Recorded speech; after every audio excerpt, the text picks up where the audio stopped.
Remember, I got wiped out to zero in 2008. Credit got destroyed. People with suits and ties knocking on my door. This business is a dog eat dog business. They sell you a dream. When you started real estate to when you had your first real SHIT moment and you lost it all. Yes, the realtor did me wrong, or the realtors did me dirty. Yes, the lenders did me dirty, but I gotta take responsibility too. So my father asked me, "You done with this?" And I said, "Nah, Dad, I'm gonna bet on me this time." And within 18 months, I was a millionaire. If you make your money on the buy, the wrong mistake is gonna wipe you out. For those that understand how to navigate through this desert, it's gonna be huge. Hey everybody, welcome back. Today we are here. Gus is back with us again. If you did not get the chance to listen to Gus's episode, you can go back a couple episodes on the podcast. If you're looking on YouTube, I will make sure to link that below in the description so you have a little bit of Gus's background story. Today we are super lucky to have Welby Accely here with us. And Welby, am I saying that right? Believe it or Okay, not, I you tried to are. do my research, but sometimes we say stuff wrong. So we have Mr. Welby Accely here. He is one of the cool things about Welby is he's sharing information, and the big thing I love on your tagline is you're trying to share information and help people avoid the scams. Me and Gus have talked about there's a lot of scams in real estate. Everyone's trying to sell you something. There's very few people that literally just want to help you and show you what is potential for you. And I feel like that's what you're doing. So that I love that. And I'm happy to have you here. I'm going to pass it over to you and see if you can tell us how you got started in real estate. How did your journey begin? Thank you so much for the opportunity, Emily. Thank you, Gus, as well.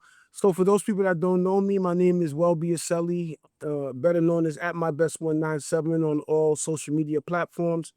I've been investing in real estate for over 22 years now. I started out in sometime around 2003. That's when the subprime era started, where as long as you were alive, you could get a mortgage, and it was in 100% financing.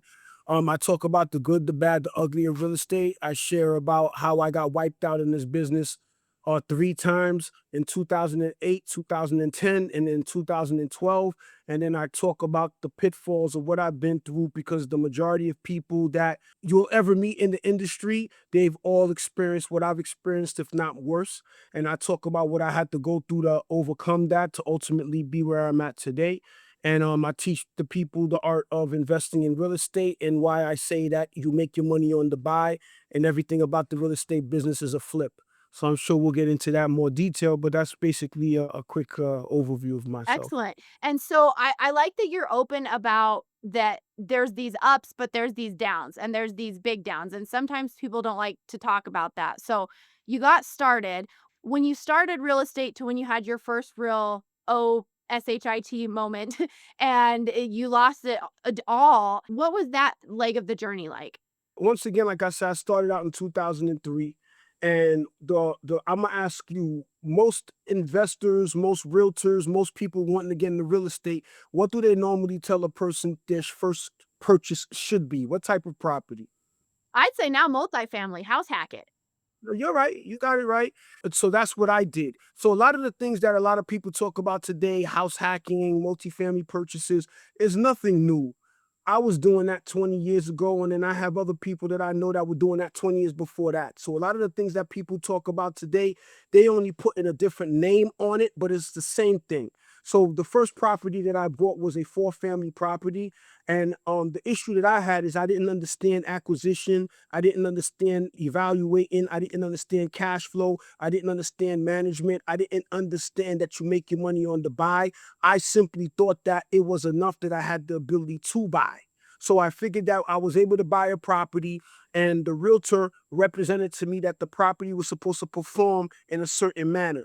The realtor told me that the property was going to be able to generate $1,000 per apartment, which meant that since it was a 4-unit property, the property would generate a gross income of $4,000 a month. Then I got introduced to a lender. The lender approved me for the purchase price of the $220,000.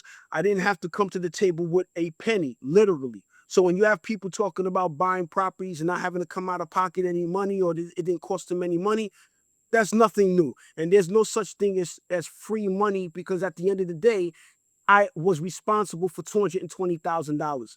It was represented to me that the mortgage on the property was going to be somewhere around $2,200, if I remember off the top of my head.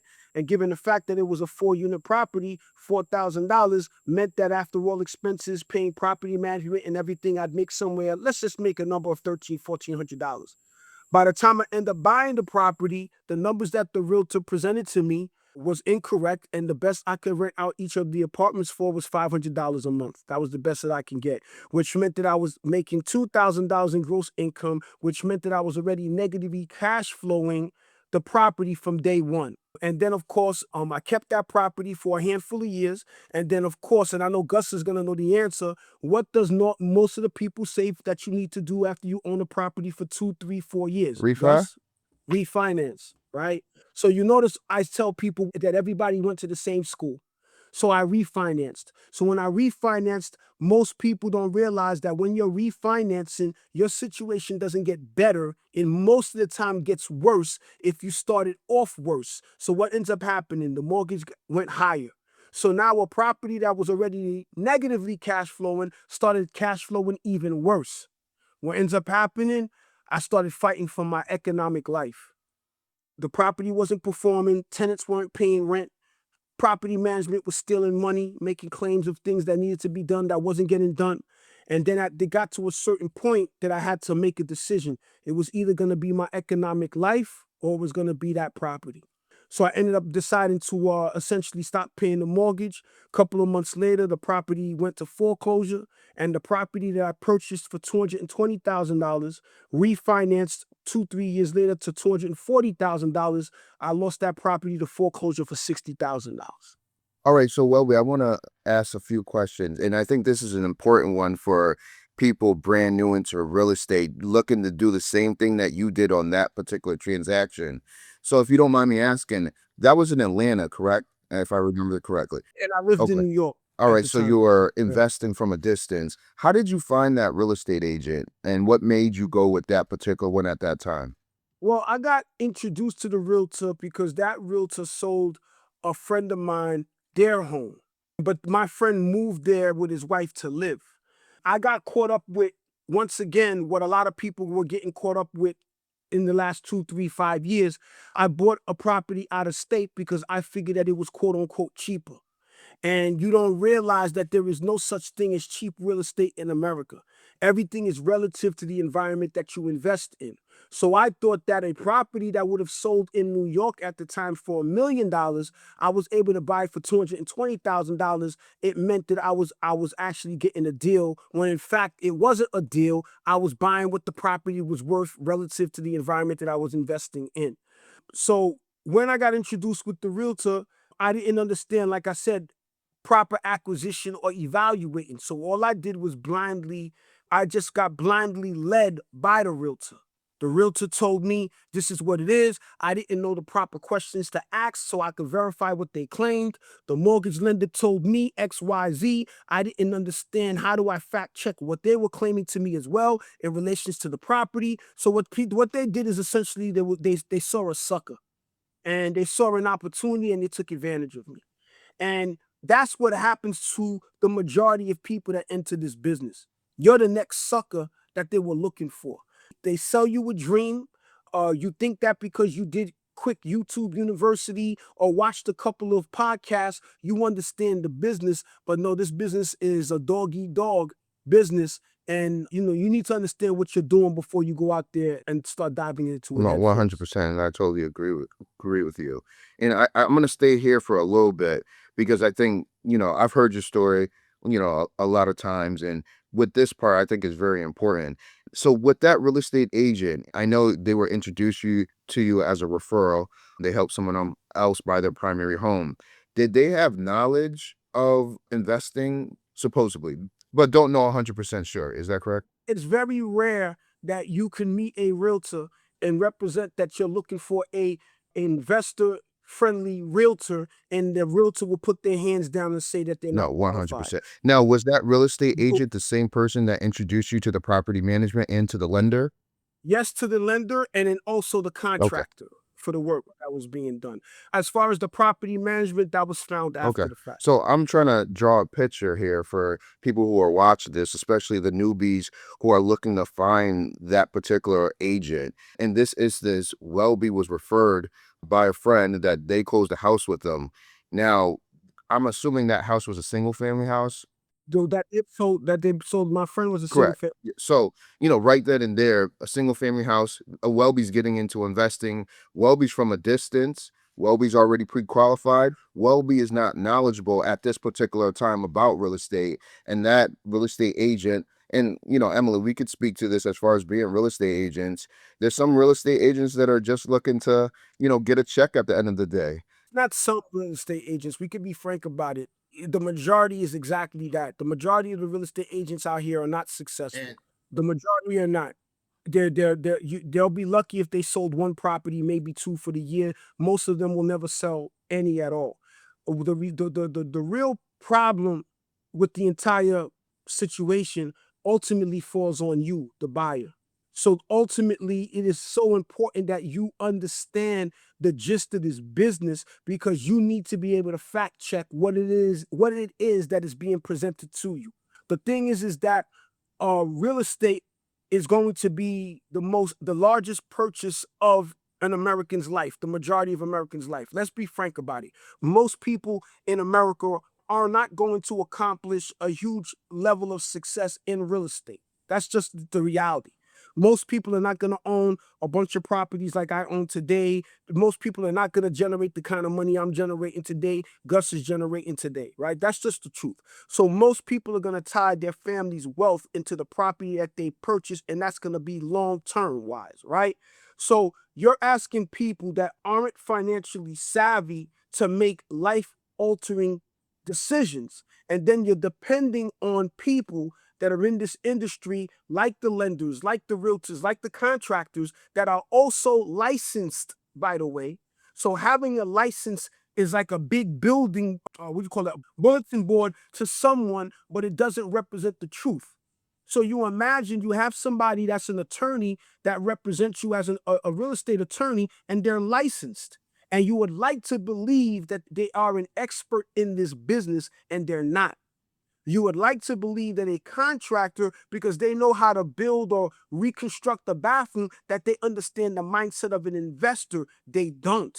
So you would also like to, you would also like to believe that a realtor, being a realtor who's licensed and they are licensed to sell and get on the MLS, that they understand the proper mindset of an investor, and the majority of them don't. And I think you have 2 problems because at the very best, you have a realtor who maybe isn't informed and they don't know as much as they should, and then at the worst, you have a realtor who's flat out lying to you because they wanna make the sale and Right. get the commission. But sometimes I think I get frustrated and I think this person just doesn't know. It's not malicious, but they have no idea what they're talking about. We're talking about the Yeah. realtor now, right? That's 100% correct. And I know I ruffle feathers with realtors, but I mean, no disrespect to a realtor. I mean, no disrespect to a lender or a contractor or anybody else that plays within this business. The reality is, the number one person in this business is the qualified buyer. The number one most important person is the qualified buyer. The qualified buyer could be somebody looking to purchase a home for their family, or the qualified buyer could be an investor like myself and Gus. Everybody else that we just finished speaking about makes no money without us. If the qualified buyer does not put in the work to be qualified to get that loan, save up their money, there is no piece of the pie to break off for the rest of the people in the industry to make money. So why is it that people get bothered when I say that it is important for you to educate yourself in this business before you get into this business? Because you're playing with serious money. You're playing with your name. You're playing with your credit. You get what I'm saying? So I think it's because people don't wanna take accountability, and so you're saying it's on you. If somebody takes advantage of you, if you fail because you didn't do your research, it's on you for not doing your due diligence and educating yourself, and I think we it's always going to be, even though that's a hard pill to swallow, but sometimes we have to look ourselves in the mirror and accept that. And I'm not speaking from a position of arrogance. I'm not speaking from a position of pointing fingers. I'm pointing these other four fingers right back at me because I had to take accountability for what I was doing in this industry too. Yes, the realtor did me wrong, or the realtors did me dirty. Yes, the lenders did me dirty. Yes, the contractors did me dirty. They did do me dirty. Shame on you. But I got to take responsibility too. What is it that I was cutting corners on? What were the red flags I was ignoring because all I was looking was trying to chase to make this money? I had to take responsibility. And then the moment I started taking responsibility is when the tide started changing for me in this business. And then I started seeing some success in this business. You have to unmute yourself, Gus. Knowing Welby's story on how he was able to bounce back multiple times, and you speaking on that part right there where you had to take accountability. Let's fast forward to that. When the light went off, you put the ball in your court and you started making the right decisions. Basically, what ended up happening, I remember I got wiped out to zero in 2008. Credit got destroyed, name got destroyed, Bank of America suing me, Chase Bank suing me, Capital One suing me, American Express suing me, people with suits and ties knocking on my door, if you understand what I'm saying. So a lot of the ups and the downs and the hardships that a lot of people speak on today, I've been there, done that. And people, as much as transparent as I am, people don't even know half the story of the hell I've been through. So in 2008, I got wiped out. In 2010, I got wiped out. In 2012, I lost it, but I didn't lose it all. But I was left with a check of $90,000, but I lost like $60,000, $70,000 on that deal. When I lost that money, that was probably the best thing that ever happened to me at that point. I shared a story about me going to visit my parents, and my parents have been watching their son getting his butt kicked for the past decade. So my father asked me, "Hey, Welby, how are you? What's going on? What's going on with that house?" I didn't want to tell him again. So he pressed me and I said, Dad, he says, "No, what happened?" And I said, "No, I screwed up again. I messed up again." He says, "Oh man, son, you done with this? You give up on this real estate dream, right?" And I said, "Nah, Dad." And I had the check in my hand. And I said, "Nah, Dad, I know what to do now. I got it. I know what to do now." And he said, "What do you mean?" And I said, "Dad, all these years I've been betting on everybody else. All these years I was cutting corners and finding lame excuses, trying to find the get rich quick scheme. I wanting to feed in my mind that I was really putting in the work. The reality, I wasn't. And I said, you know what, Dad? If anybody is gonna, and I'm gonna curse, excuse my language, if anybody was gonna fuck this money up, it's gonna be me. I'm gonna bet on me this time. And if anybody messes this money up, it's gonna be me. I'm gonna take this $90,000 and I'm gonna work it. I started working that money, working that money, working that money. Within 18 months, I was a millionaire. 18 months, I was a millionaire. That $90,000 today is turned into an 8-figure portfolio. That $90,000 today generates me tens of thousands of dollars in net income. And I stress this to the people, I only talk net because a lot of people like to push to you a gross amount. But if anybody understands, amateurs are the ones that brag about the gross. People that are really talking about building out businesses is worrying about the net. So my business generates me tens of thousands of dollars in net income a month. The majority of my properties, I have what they call an infinite return, where I have literally none of my money in the property, an astronomical amount of equity, and a huge cash flow. And God has allowed me to be able to teach the world. I got thousands of people in my community and people all over the world that tap in with me, and I get to educate them in the business that I love and have changed my life. That's where I'm at today. So what was the shift? You had this house, you walked away somehow with $90,000 and you said, "I'm going all in." What then moving forward, what was different? What were you tangibly doing? What steps were you taking to because 18 months is a quick turnaround too. That's a lot of time going, getting the punches, going through success, failure to turn it around in that short amount of time. I mean, someone today looking forward goes, "That's a long time." But looking back, that's really quick to do what you did. What changed?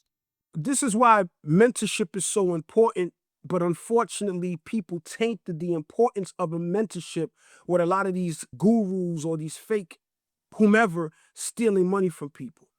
I have mentees that are doing what took me a decade plus to figure out. I got them doing what I was able to accomplish in months, 18 months, 24 months, 36 months, right? The shift was the entire business of investing in real estate is a flip. Everything about this industry is a flip. I don't care if you're a wholesaler. I don't care if you do buy and hold. I don't care if you do subject to. I don't care if you flip in the conventional sense like HGTV. The entire business of investing in real estate is a flip. Once I understood that and I utilized that concept, it changed everything. Then the next important thing is that you make your money on the buy in real estate. You make your money on the buy.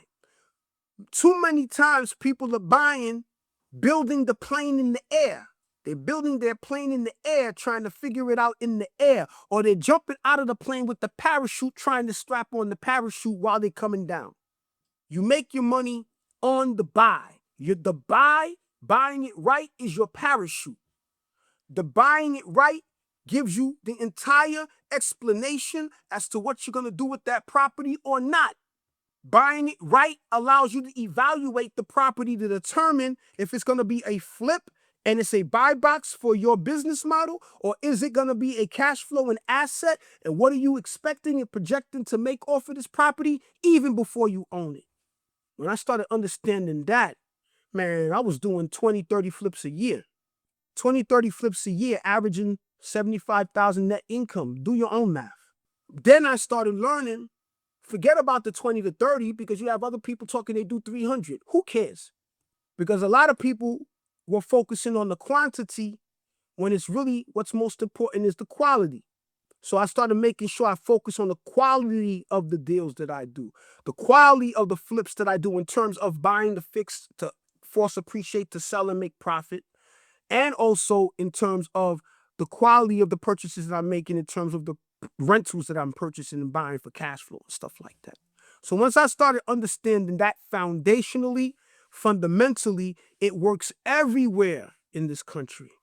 It works everywhere in this country. And the fundamentals of what I talk about, I don't care what city or state. If I choose to go there, give me a couple of weeks to understand that market, I'm going to go out there and kick ass if I chose to go there.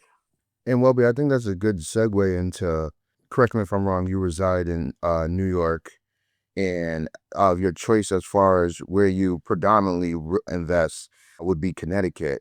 Let's talk about, what led you to Connecticut to invest compared to, neighboring states or even New York itself. Technically, I'm an out-of-state investor, but the out-of-state investment is in my backyard because I can get to it. So from my door to get to my first stop on my property, I could get there in an hour and 15 minutes. What a lot of people need to also learn to do is to humble themselves and stay in your lane. You might have a dream of building a complex or owning a hotel or whatever. So a lot of times people's eyes are much more hungrier than their stomach is. I had to realize through all of the things that I went through that I was not in position to take off in the manner that I wanted to in New York at the time, because New York is one of the most expensive cities and I was not large enough to play the way I wanted to play. Could I have purchased something? Yes, I would have purchased something, but then I would have got wiped out because I couldn't do anything else, right? Because I wiped myself out. So understanding that the fundamentals work everywhere, I say to everyone that's listening to me, if you're just starting out in this industry, you got no business catching an airplane ride to start investing in real estate. You have no business flying anywhere starting out investing in real estate. There is a market in your backyard that you can get to even if you have to drive cross state lines. That's what I did. So I had a friend of mine that said to me, man, you ever thought about Connecticut? That's why being a good person, being a man of your word, a woman of your word goes a long way. How did I know that that was going to happen? Welby, why don't you come up, man? I do a little bit of real estate, my friend. Why don't you come up and I'll show you around? I said to him, man, no problem. Remember, I got that $90,000. I said, all right. He was in Portugal at the time, and he said that he was going to be coming down from Portugal. He was visiting Portugal. He was coming home, and he'll take me around. Me living here in the tri-state of this area is New York, New Jersey, Connecticut. In my entire life of living in New York, I've never stepped foot in Connecticut, ever. I asked many people to come with me, but at the same time, I was prepared to go about this on my own. If you ain't taking this ride with me, this ride of this real estate journey, I'm waiting for none of you. When he came, I got in my car and I went there to a foreign land by myself. What I took with me was what I knew in my head. I met with him, he jumps in my car. Me and him became extremely good friends. He helped me to build my empire. He took me around. And when he took me around and what I understood, I just saw the opportunity in the numbers of what I could do. I wasn't focusing on what the value of something was in New York compared to Connecticut, like the mistake I made in Atlanta. I invested relative to the environment that I was in. He introduces me to a realtor. In our conversation that we spoke about a little bit earlier, stood true in this situation. I made it clear what I wanted, how I wanted, why I wanted it, and if you can't give me what I'm asking you for, don't waste my time. Initially, at the beginning of our meetup that day, she was a little bit standoffish, but by the end of that day, I have her sold. She started showing me properties. Gus knows my style of how I go about things. She started showing me properties in terms of presenting them to me through email, text messages. Because if anybody want to learn the game, I'm going to show you. You don't have to burn yourself out going through seeing a whole bunch of properties to find a deal. I told her, just trust me. Most realtors aren't accustomed to the mindset that a person like me has, Gus has. Just trust me. She presented me properties. Within minutes, I'd let her know what my offer was. We put in a bunch of offers. And what happened? No, no, no, no, no, no. Yes, I got one. I was super excited.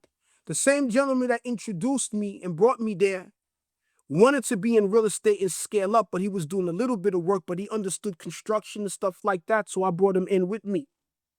So he was my boots on the ground, even though I was going up there often.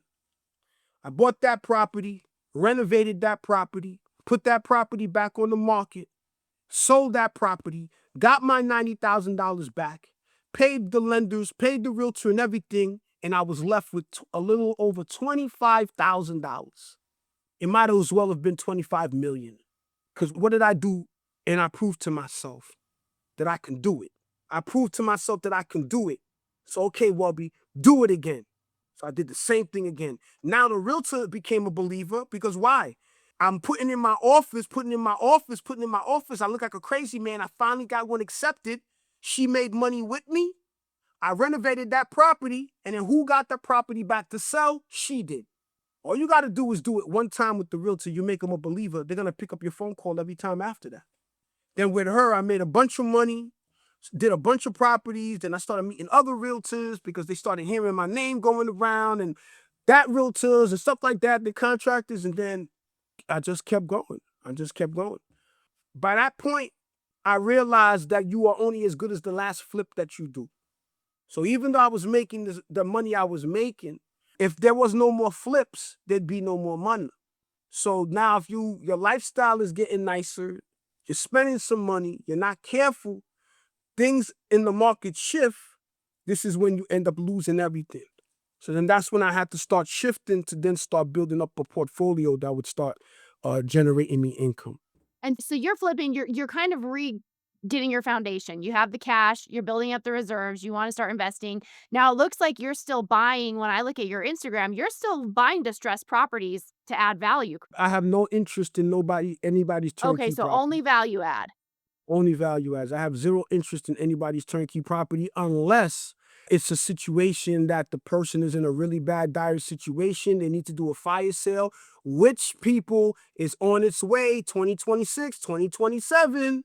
You have a lot of people that are going to have some amazing real estate that are going to be having to sell those properties at some tremendous value that's not going to cost you as much money to upgrade it or build it up that you would have spent before, and you're going to get yourself some great opportunities if you position yourself to be able to do so. Absolutely. And one reason for that, for people that are watching this that aren't familiar with commercial or multifamily, is commercial debt is not fixed generally, or it's fixed for a short amount of time. So we're all kind of Yes. talking and watching this wave of people that over leveraged or they ran their numbers on good interest rates. And now that time comes Yeah. up where their numbers don't make sense when the interest rate goes Yeah. up. And so, And they won't be able to yep, they won't refi. qualify now. That property or that portfolio won't qualify to refi despite whatever the interest rate. It's not going to qualify, and the banks are gonna want to call that off their books, and then that's where you're going to start to see pennies on the dollars opportunity.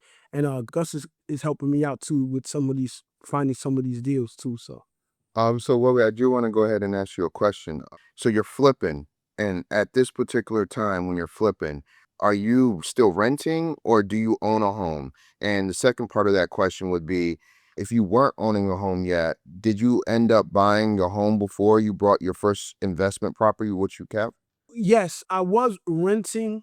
At the time I was renting, that's what made things a little bit dire because I was on the edge. Remember, I'm getting wiped out, and my relationship at the time didn't even realize that we literally had one foot on a banana peel and another foot on a sheet of ice, and I was responsible for maintaining the household and financially wise. And one slip up, we would have been out in the street. And the person at the time I was with didn't even realize that.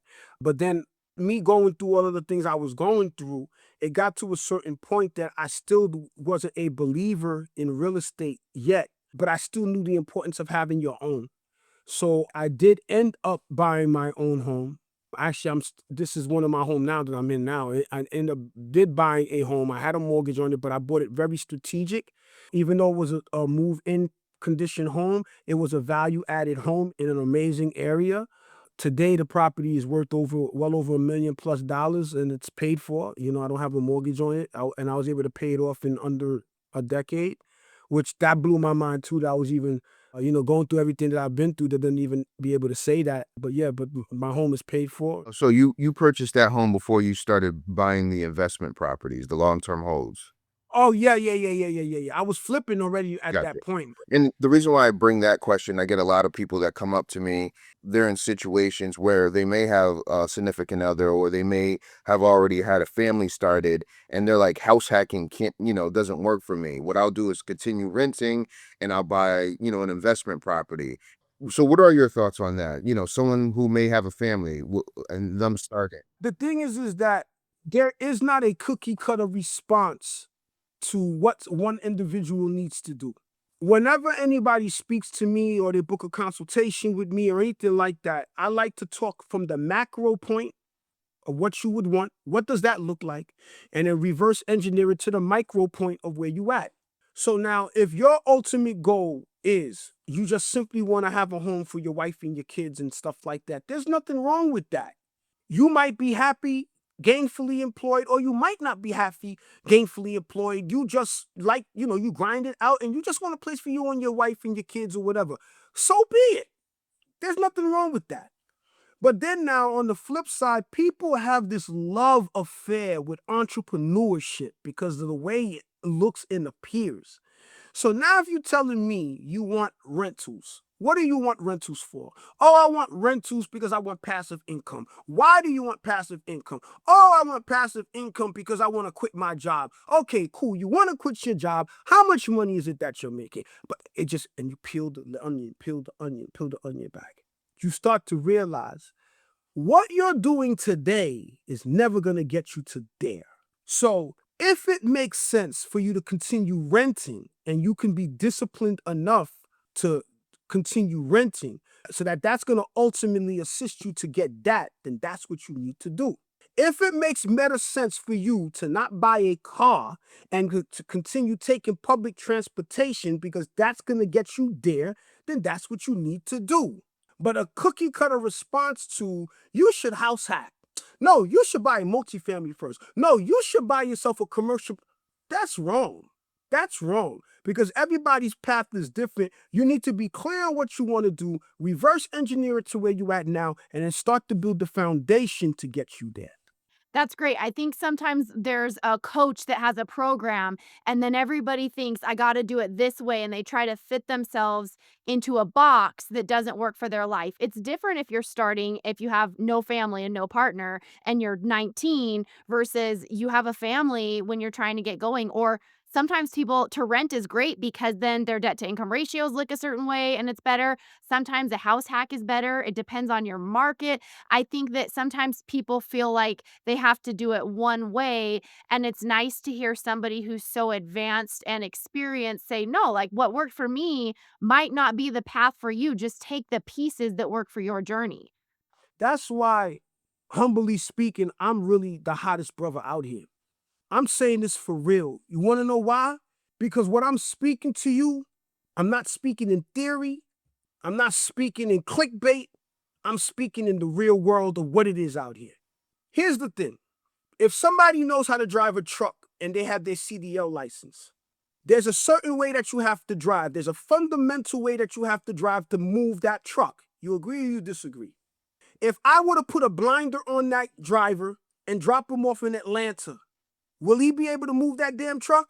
Will he not be You able to can move move that it, truck? yeah. Okay. If you took that same driver and drop him off in California and tell him to move that truck, will he be able to move it? Yeah. Sure. Okay. The answer is yes. You could drop him in any 50 states and he could move it. Why? Because the fundamentals of what it takes for you to understand how to move that truck is applicable across the board.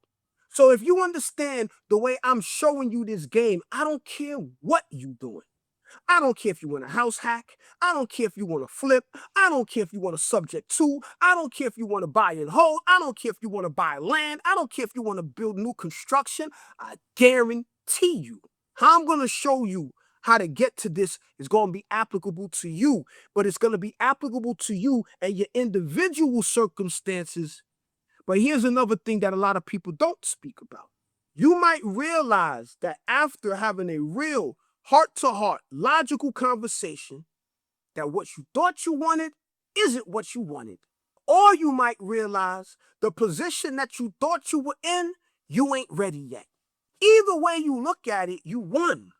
Either way you look at it, you won, because a lot of the people don't realize is that buying real estate is easy. Anybody can buy real estate. That's why I'm no longer impressed when I see people buying real estate. Who cares? Anybody can buy real estate. So now you bought real estate. Is that real estate purchased aligned with what you said you wanted? So you bought that multifamily property. Yes, you bought it. You rang the bell because you know that's the trend. To ring the bell that you bought the property. By the time it's all said and done, you and your spouse or you by yourself, you got this euphoria, excitement that you were able to buy. Then reality sets in. 2 months later, 3 months later, I get those phone calls. Hey, Welby, I bought this property in New Jersey. It's a 3-family. I paid $750,000. It was only worth $680,000. I said, man, you done. Hey, bro, what was the mortgage? By the time you factor in the mortgage and everything, you put 3.5% down, 5% down, 20% down. I don't care. Okay, cool. You put 20% down in that $750,000 property. You spent $150,000 of your hard-earned money that it took you over a decade to save. 150,000 plus closing costs. And by the time you factor it all in, what's your net cash flow? Oh, I'm making about $700, $800, $1,000 a month. Listen to what the hell you just said, my friend. You spent $150,000 and you're getting $1,000 a month. Do the math. It's going to take you over 12, 13 years, as long as nobody doesn't pay, as long as the roof doesn't leak, it's going to take you 12 years or more just to break even. Do you realize that the majority of people who own real estate today have never made any money? Talk to any of the people. Gus knows, Emily, the majority of the people that have bought real estate, that have owned their real estate 5, 10, 15, 20 years, never made money. They got convinced that they did. Why? Because of a bunch of paper with numbers on it. So the numbers said, you bought the property for $300,000, it's worth $500,000, so now you feel I'm up $200,000. No, you didn't. Do the math.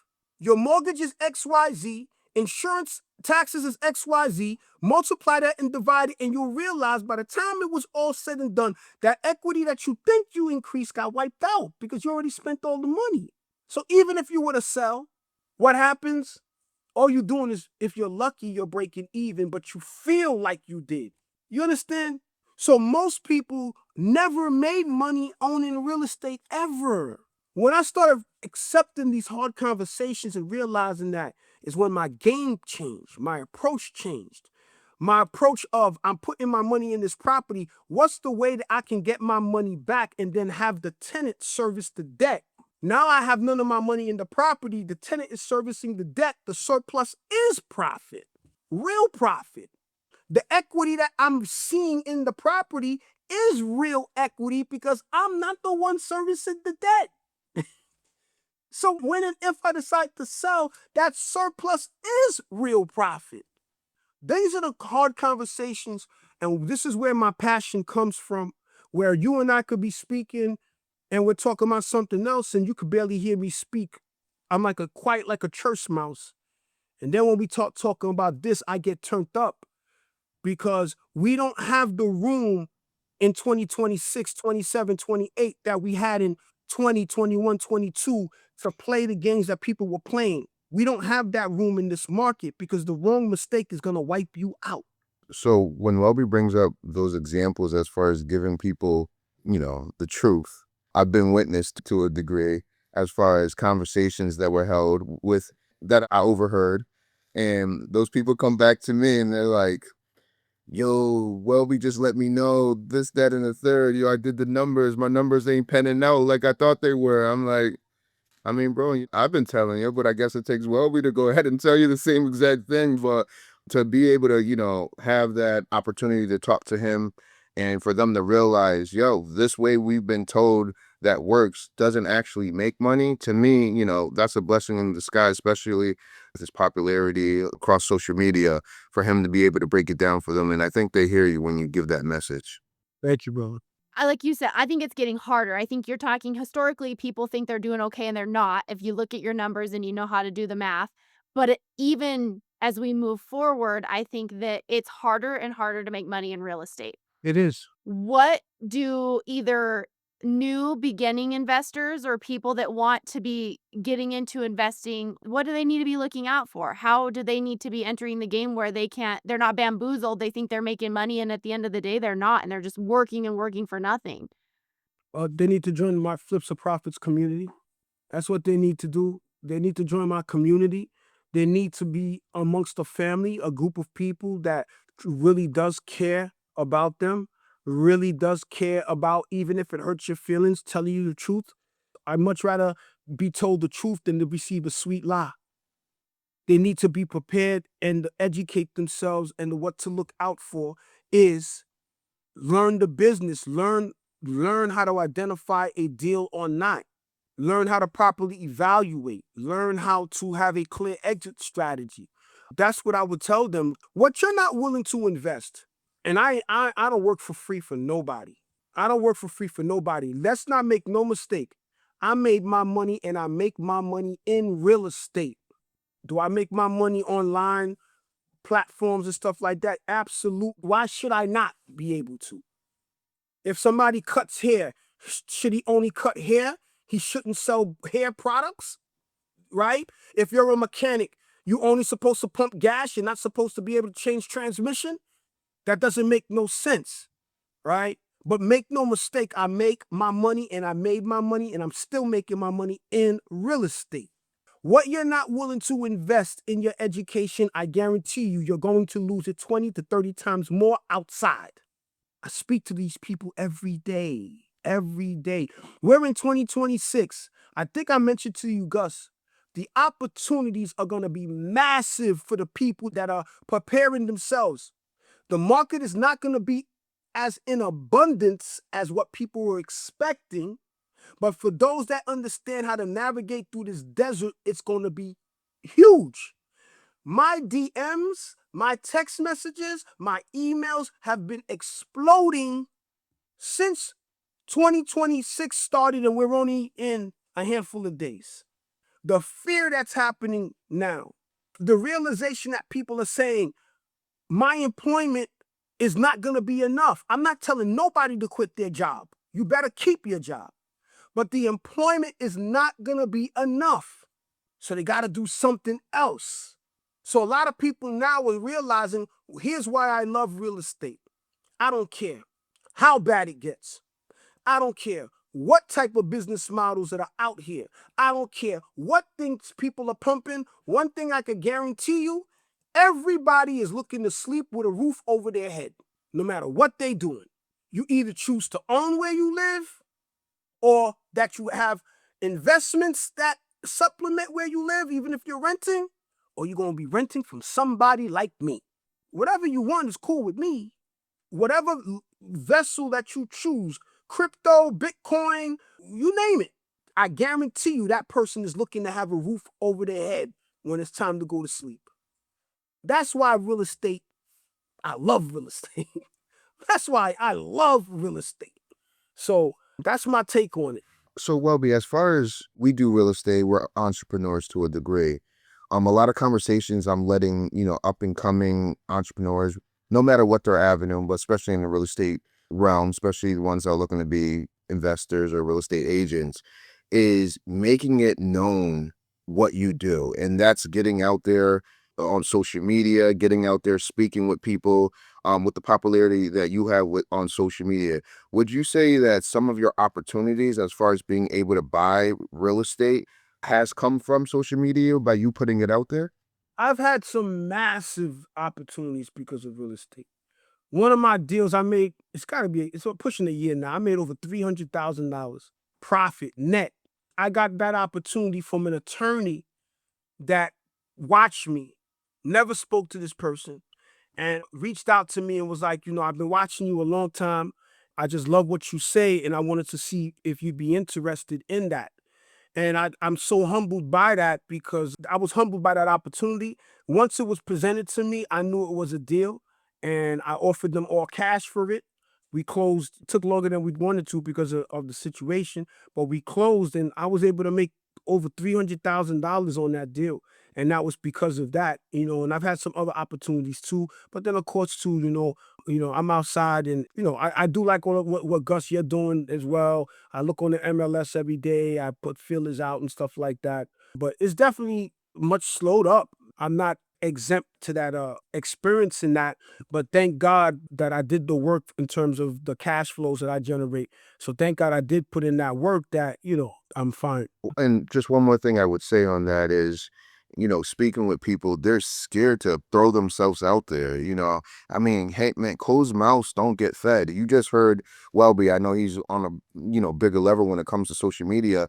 He was able to go ahead and make $300,000 off that particular opportunity. Whether I got 1,000 people or 2,000 or 500 people watching my videos, I'm still putting it out there because you don't know where those videos, who watches it, and what connections happen after that. And I'm sure, Emily, you're on your end and on my end, we were able to get transactions or opportunities for investments to be able to have the. Once again, it goes back to what we said: quality over quantity. So, I don't get, because look, I got a sizable following, but then there's other people that got way larger following, but I guarantee you they ain't making the money I'm making. I could guarantee you that. And I'm not just talking in real estate. I'm talking on, just on these platforms, So definitely, man, I would definitely encourage you guys to keep doing what you're doing because people are watching. Absolutely. What do you have any tips because you're an experienced investor, you've got a proven track record, so you have a huge platform at this point, but everyone starts at 0. What would you share with a either young or new investor who wants to start sharing, but they feel kind of like Gus said, they feel like my platform's small, to be consistent, like, or I hear people say, I only have 2 properties, why should I post? What do I have to give? What would you say to that person? Okay, for the person that only has 2 property, why should I post? I would definitely encourage you to stay in your lane. I would definitely encourage you because I have people and I've even helped people get in the business. They sold a handful of properties and all of a sudden now they got a course. So disingenuous, if I could say that, right? So don't be that person. But if you have 1 or 2 properties, it doesn't matter, once again, the quantity, it's the quality, but stay in your lane and be who you are. And also remember, I started on social media, I think it was at 17. And one of the things for me, I promised for myself was that I was going to represent real estate, that world, and I was going to be protective of my personal life to a degree. So that's why if you pay attention, you're not going to see me personally. I travel a lot. You don't see me eating in your face, showing you the fancy restaurants I eat at, and I eat at a lot of nice restaurants. I show a little glimpse, but nothing. I want to show you the real estate and what it took for me to be here. But remember, I didn't have 315,000 followers like I have today, and I have triple that don't press the follow button. But I started with one. And then believe it, you're posting, and then you would get 2 or 3 likes, 5 likes. And I remember I got my first 100 likes, and I was like, oh my God, I got 100 likes. I only had 1,000 people, and then you just kept going and kept going and kept going. And then I got a video that went viral because I had a tenant that didn't pay me rent for X amount of years, and it went viral, and then it shot me. And next thing you know, I had 30,000 followers and 40, and then you just keep going. I don't know. Just don't stop because you just don't realize that it can happen, but don't focus so much on the numbers. Focus on the quality of what you're giving. You'll build a core fan base, and you could do very well with that. So With things going on politically in the market right now, we see tweets being sent out, whether they're true or not. We see in New York, even the new mayor over there trying to push some things out there. Obviously, I think politics do play a role in real estate. real estate Okay, is some people would politics. say different. I had some people in my comment section telling me, and if you see the post I put up I just even saw. today, stay in your lane in real estate. And I'm like, asshole, what you think? I'm a one-trick pony? What you think that I don't have emotions about things that occur? But by the time you roll it all around to what I do speak on, even if it is political, ties back to real estate. So the things I've said about Mamdani, the things I say about, I forgot what the lady that he hired for C something, I forgot her name. It ties back to real estate. Real estate is life. So when you have people like Mamdani, the mayor Mamdani, that has no business education at all, you know nothing about business, nothing about the business of real estate. What you doing now is you focusing on the emotions of the people. I understand and I'm empathetic to the people that are upset with the slumlords. I'm empathetic to the people that are upset that rents are being raised and it's not being affordable. I understand and I'm empathetic to them, but it's bigger than just simply that. So now rents don't just raise because landlords, quote unquote, are greedy. Do they have greedy landlords that raise rent? Yes, they do. But rents don't just get raised because landlords are being greedy. Rents are being raised because Mamdani, you raised my taxes. And I'm not saying he did it yet, but he's going to do it. Mamdani, because of the actions that you've taken, my insurance raised up. So why is it that people expect a raise at their job? Why is it that people expect it's okay to raise the cost of eggs? Why is it people think it's okay to raise the cost of gas? And then all of a sudden, when the property owner says, I gotta raise my rent because it is a business, this is not charity, it's a problem. And then I'll say one last thing to the mayor. You need to mind your business. Your business right now is you're the new landlord of the city housing. NYCHA, public housing, you're the landlord. And as it stands, New York City landlord, public housing is the worst in the country. It's the worst in the country. How dare you want to focus on the public sector, about what the public sector need to do when you ain't even cleaned up your own house yet? Show us what you're going to do with public housing first. Why don't you trailblaze and show how it should be done, and then the public sector follow you? He's never going to be able to deliver that. So when I speak on political, real estate is political. That's why I speak on. Now, just to tie that into what we were saying before, so you invested in Connecticut, you started out there, but now, me and you talking, you put your hands in some of the New York real estate. If you want to touch upon that, just do a full circle. So that $300,000 deal that I told you was in New York. I did a bunch of deals in New York. One thing that I've learned is that I don't want to be I don't want long-term rentals in New York. I'll flip in New York. I do business in New York. I'll loan out in New York, but I don't want long-term rentals because, as we just talked about with the new mayor and stuff like that, I don't want to deal with that type of energy. So I prefer to deal with it where I'm at. But here's the thing, going back to where I spoke about staying in your lane. I wasn't in position to be able to play in New York at the time, but I put in the work to be able to play in New York today. That doesn't mean that I want to, right? That doesn't mean that I want to. I have, but that doesn't mean that I want to. But sometimes you have to humble yourself and stay in your lane, understand where are your strong points at. That includes the markets that you could invest in, and be the best that you could be in that market. And before you know it, you might be strong enough to go back to that market, or that you've always had interest in, or you might decide that you don't want to be in that market. You mentioned several times you have empathy, and we see this world where people are struggling and times are hard for people, and we see it, but it is a business and people hate on landlords. It's everything. You read the articles, you read the news, we're blaming the landlords, we're blaming the investors, and people make emotional reactions to things that are business decisions. And I think that it's so important that this is a business and there are things that need to be done to make affordability better, but it's not on the landlord. The government needs to make adjustments. Inflation is a problem, but I do think politically and economically and in the news, the hate always gets pushed to the landlord who's succeeding when someone didn't just give you these houses. You busted your ass for years. You probably at some point are swinging a hammer. You're doing this work. Like, you are exchanging, just like you said, someone cutting hair shouldn't cut hair for free. It is a business. Why should you, who has a mortgage and insurance and bills, why is that on the back of a landlord? And you want to be rewarded for the Yeah. work too. No different than when not you, anyone goes to work, you expect to be rewarded for the work that you put in, right? So I expect to be rewarded for the work that I put in. What's the work that I put in? I sacrifice my time, I sacrifice my credit, I sacrifice my name, I sacrifice my money. I expect to be rewarded for that. What's wrong with that? And if not investors, then who? Because not everybody wants to own a home. There's a lot of people, poor and wealthy. I know a lot of wealthy people who do not want to own a home. They want to rent it. They want someone that deals with the maintenance. And then there's times in your life where you're moving. You want to get to know an area before you pick where you're going to live. There is such a place in our economy where rentals are important, and it's just an Yes. exchange. Just like I'm buying this hat for money, I'm renting this place for money, and people don't see it that way, and it's getting worse in our world. No different than keep it simple.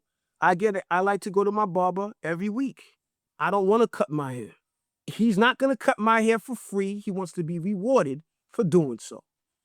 So I'm not gonna buy that 5 unit, 6 unit building so I could be Mr. Nice Guy and provide housing and say, oh, I'm a nice guy. No, no, no. I bought it. I took on the responsibility. I rehabbed it, built it up, move a family in. I want to be rewarded for it. There's nothing wrong with that. And that goes for every aspect of every part of somebody's life.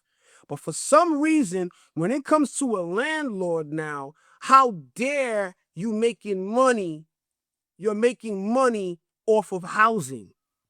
Oh, and well, you've been giving us a lot of time, and I truly appreciate, coming on our platform, kicking game. The mayor might be mad about it, but, we appreciate you speaking the honest truth. I wanted to ask this, and I think, for me and Emily, and for anyone who will watch this, your growth and your popularity on social media and you growing your portfolio, people switching on you, turning on you, getting jealous, those type of things. Then you're also on social media, you make videos, reels, and there may be topics, as far as I remember one with the real estate agents in your comments. How do you deal with stuff like that the bigger and bigger you get? I want to hear your opinion on that. Because you know what's so wild about it? I meet people every day and it's always love. Mm. I'm talking about physically. I meet people every day. It's always love. Just go through your page, yourself too, Emily, Gus, as y'all grow, and watch the loudest person with the most disrespectful. It's always a person that's on a private page, so you can't see their life or what they're doing, right? And then is accomplishing and doing nothing. private page and doing nothing. They're the people that like to throw rocks and hide their hands. All right. So I'm a man. So sometimes some people will say certain things and, you get at them and stuff, but then you start to realize that it doesn't benefit you to punch down. It ain't benefiting you to punch down. And I much rather deal with somebody that's I can look up to or I aspire to that's willing to pull me up than a punch down. Punch down to somebody that will never even try to bet on themselves anyways. So most of the time, I'm not even gonna lie, I don't delete them. I actually bring them right up to the top of the comment section for myself too. That's just part of it, but oh well. Dope, dope, dope. That sticks with me big time. Don't punch down. I feel like you get these Yeah. nuggets from people that are gonna stick with you for a long time, and that's, I think, for any area in your life. Yeah. I love that. Well, we Yeah. are so appreciative that you were willing to take the time to talk to us and share your knowledge and wisdom with us. And I just want to make sure that if anybody listening to this or watching this wants to find you or your mastermind or connect with you, what are the best ways for them to find you and get connected? Just go on any platform, but predominantly Instagram.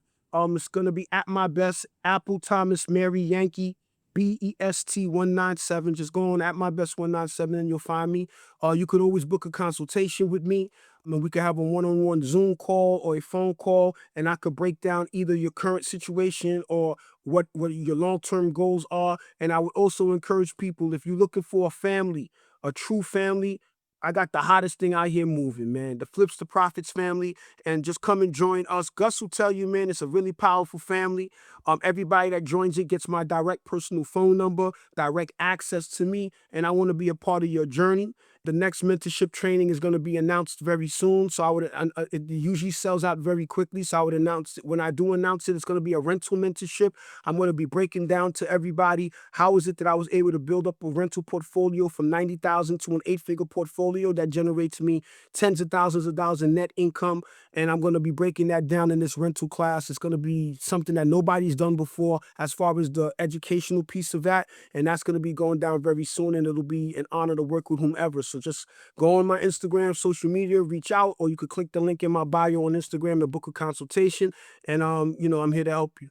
Well, thank you so much again for your time. Thank you for everything you're doing also just out there sharing information because you have the mastermind, but you're sharing a lot for free too on your social media. Oh, absolutely. I thank you so So you're much not too. turning around and punching you down, but you're turning around and reaching down and lifting the next guy up. So thank you for doing that. Yeah, absolutely, absolutely. That's definitely the goal. The more people I help, believe it or not, it helps me too. Economically wise and even spiritually wise and all that, it helps me too. So that's great. Dope. All right. Thank you, sir.